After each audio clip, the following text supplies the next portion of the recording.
nós nos reunimos hoje na gravação desse episódio e veio uma intuição, veio um sentimento de utilizarmos, né, uma passagem metafórica que nós usamos, né, às vezes para fazermos o centramento em nossos atendimentos, e veio uma figura, né, das araras. E nós achamos muito interessante esse tema para que nós pudermos utilizar essa passagem metafórica para poder tratar de um tema muito interessante. É uma carta bem sugestiva que vem desse baralho oráculo da natureza, e nós tiramos essa carta que são as araras. A palavra-chave da carta é amor a dois, companheirismo, casamento, sociedade, compromisso, diplomacia, solitude. A descrição. As araras dessa carta voam juntas, afinal não poderia ser de outra forma. Elas serão companheiras eternas e fiéis em sua monogamia natural. Elas são assim. O que você quer dizer com a palavra amor? A compreensão de um relacionamento muda de pessoa para pessoa. Cada um de nós tem a sua própria maneira de interpretar o casamento ou o companheirismo, ou ainda a sua própria maneira de amar alguém. Isso também muda de acordo com as diferentes culturas de todo o mundo. Porém, isso pouco importa. Se relacionar com pessoas de diferentes formas faz parte da vida. E toda maneira de amar vale a pena. No decorrer de um longo relacionamento, nós perdemos coisas e, em contrapartida, ganhamos outras.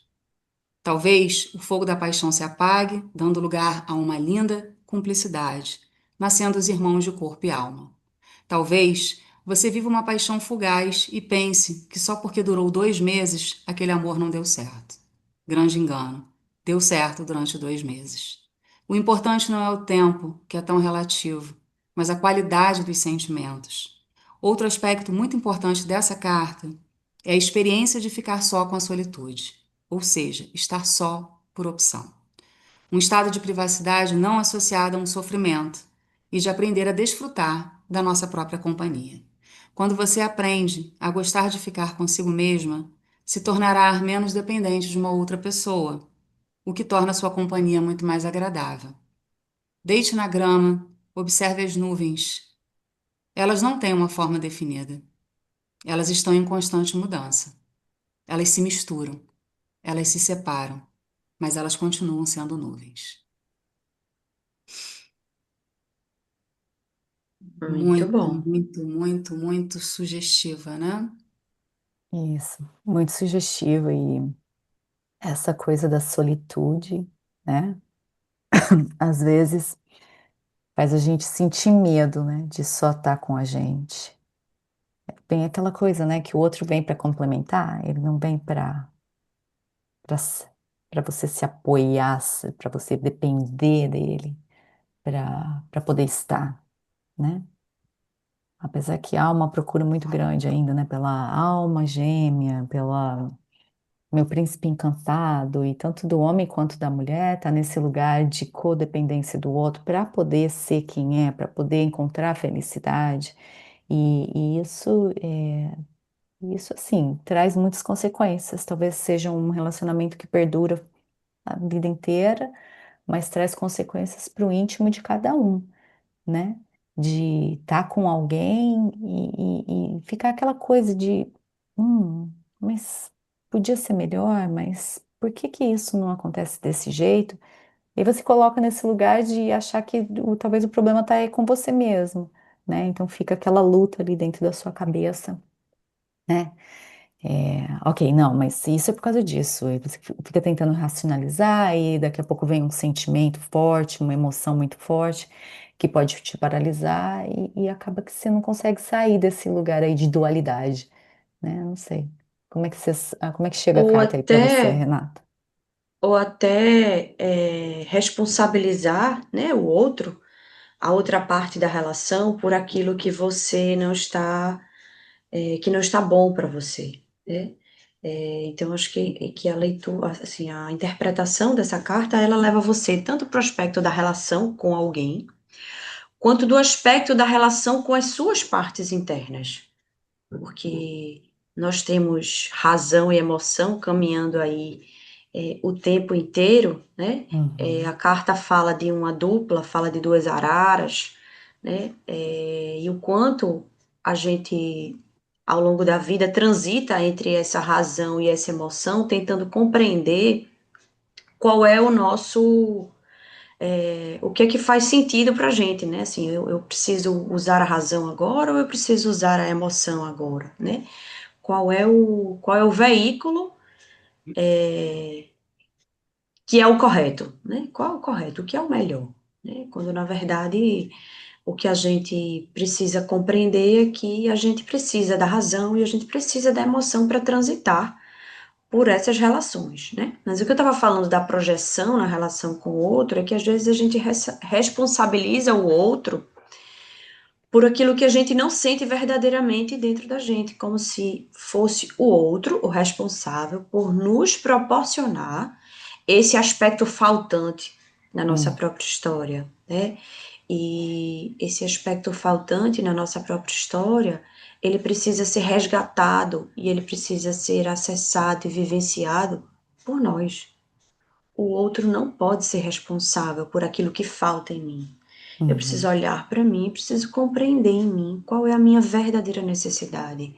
O que que eu estou buscando aqui, né?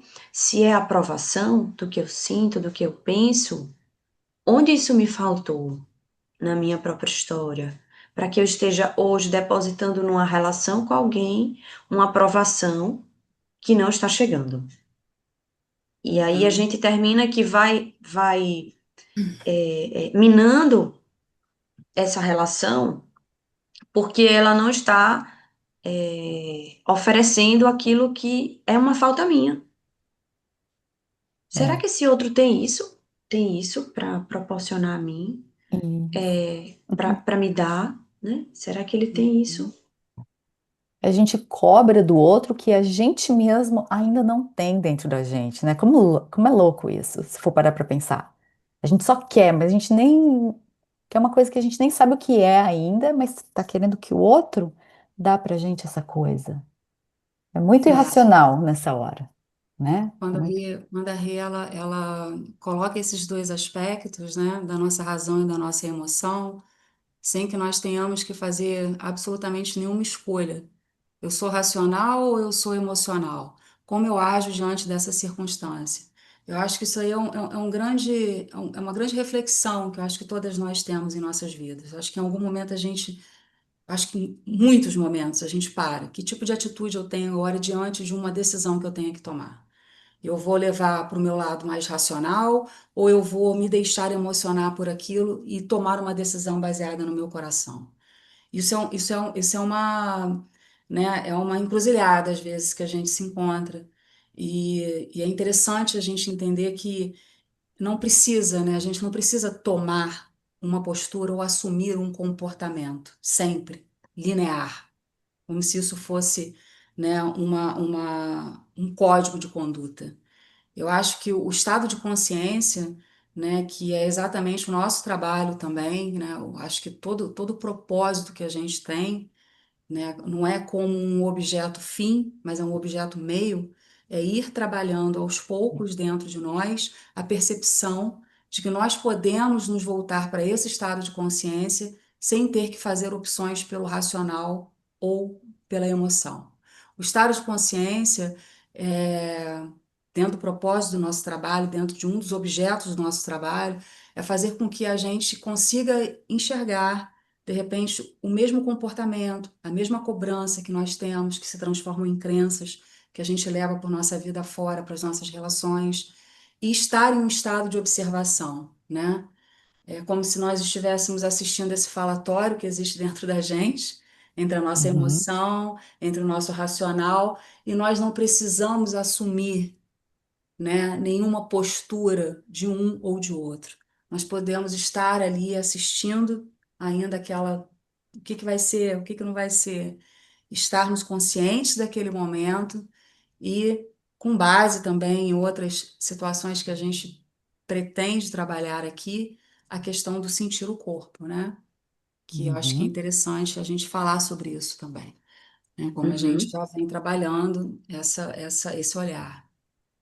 E aí vem uma pergunta, né? Quando é que a uhum, gente sabe que a gente está consciente? Quando é que vamos saber que o caminho que eu estou seguindo é um caminho de consciência, Uhum, né?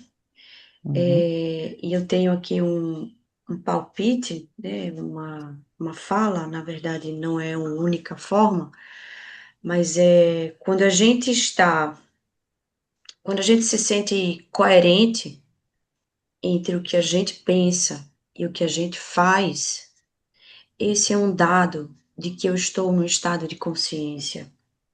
O meu corpo não dá sinais de negatividade, não dá negativas, não há negativas comportamentais fisiológicas, né? Não há um coração acelerado, não há um peito apertado, não há um embrulho no estômago, não há um peso nos ombros, né? Há um relaxamento, há uma inteireza, há um flow. Eu verdadeiramente sei que o que eu estou decidindo agora fazer, conscientemente, racionalmente, está emocionalmente em acordo com o meu corpo. O meu corpo, ele também diz sim. Não é a minha uhum, cabeça que diz vai, o meu corpo dispara. O meu corpo e a minha cabeça, concomitantemente, dizem sim. É exatamente isso, vai por aí. Assim, não sei, o quanto isso faz sentido para vocês, mas para mim é essa ideia que chega, assim, né? Quando é que a gente vai saber que está consciente, né? O que que vocês complementariam disso aí? uhum. E assim, para eu complementar, respondendo um pouquinho da tua pergunta, para eu complementar um pouquinho, é claro que não vou entrar nos detalhes do sistema nervoso autônomo, nem nada, mas eu só vou dar uma passadinha ali, né? Porque às vezes esse estado de consciência, para muitas pessoas, né, sentir o corpo é super difícil. Estar com o corpo, tanto é que muita gente tem dificuldade de sentar para meditar ou sentar para respirar um minuto, né? E começa uma ansiedade. Então, assim, por trás dessa briga da sua cabeça, desse pensar, desse sentir, tem o seu sistema nervoso autônomo, né, que está ali já funcionando, rodando, desde quando você começou a ser criado. E vamos dizer assim, como um programa de computador, ele já está ali rodando, né? Então, como é que você acessa, né, e sente o que aquela situação na sua frente está te dizendo, um relacionamento com seu marido, com seu filho, qualquer coisa que esteja acontecendo ali na sua frente, como é que você sente aquilo no seu corpo? Então, você vê seu coração acelerar mais forte, que é uma coisa que não vai sentir bem, igual a Renata falou, né? Tem que casar o seu sentimento com o seu corpo dizendo, esse é meu estado de consciência, eu estou sentindo verdadeiramente. Então, olhando para o seu batimento cardíaco, olhando para a sua respiração, se não está mais rápida, né, ou ofegante, ou curta, às vezes a gente não sente isso, né? Então, trazer sempre para o seu corpo, ouvir o seu corpo mediante a ação que você vai tomar e ver se aquilo está confortável, se você está respirando bem, se o seu coração não está batendo mais forte, se o seu estômago não está apertado, se não tem um nó na sua garganta, se suas pernas não estão tremendo, ou suas mãos estão começando a querer tremer, né? Então, isso são indícios para saber se você está realmente conectado com o seu corpo e se você está pronto, né, para entrar nessa, igual a Ju falou, eu gosto muito do que ela falou, quando você estivesse assistindo ali seu cérebro brigando. E você está ali assistindo, você não precisa fazer nada com aquilo, você não precisa reagir. Você está conhecendo você, você está conhecendo o que acontece com você quando o seu cérebro começa a brigar.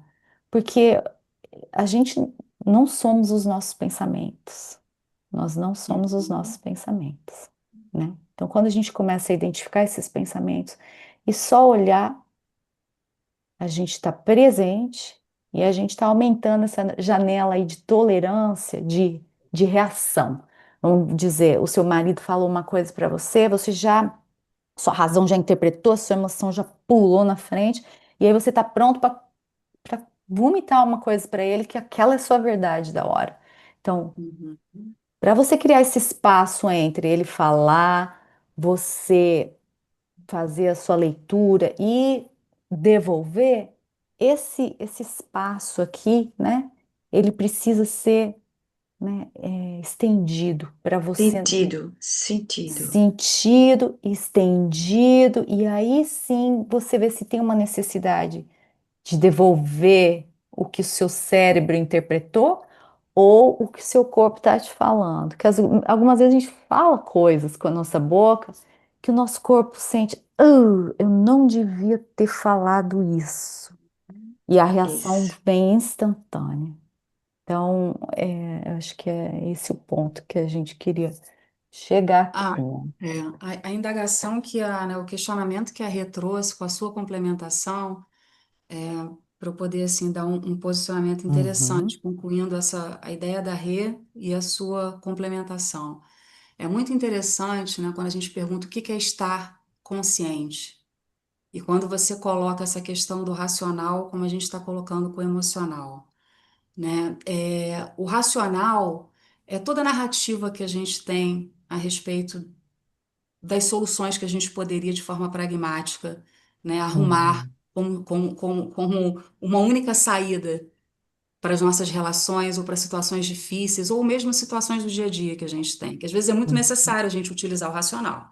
A gente não está uhum, querendo, né, colocar um contra o outro, mas a emoção, de repente, vem ser aquelas questões que a gente já vem também como uma narrativa das nossas dores, das nossas crenças, né, de tudo que a gente vem guardando. Quando existe esse conflito entre a razão e a emoção, quando a gente coloca que o primeiro estágio, de repente, é nada fazer, porque quando a gente se coloca como um mero observador, a gente está se colocando em tempo presente.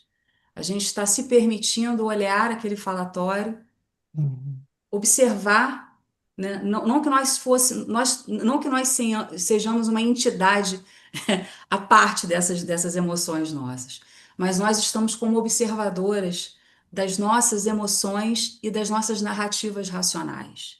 Quando a gente se coloca nesse lugar de observar, a gente tem mais facilidade de conectar com as sensações do corpo, que elas sim, elas conseguem nos levar a sentimentos que são realmente genuínos nossos, né?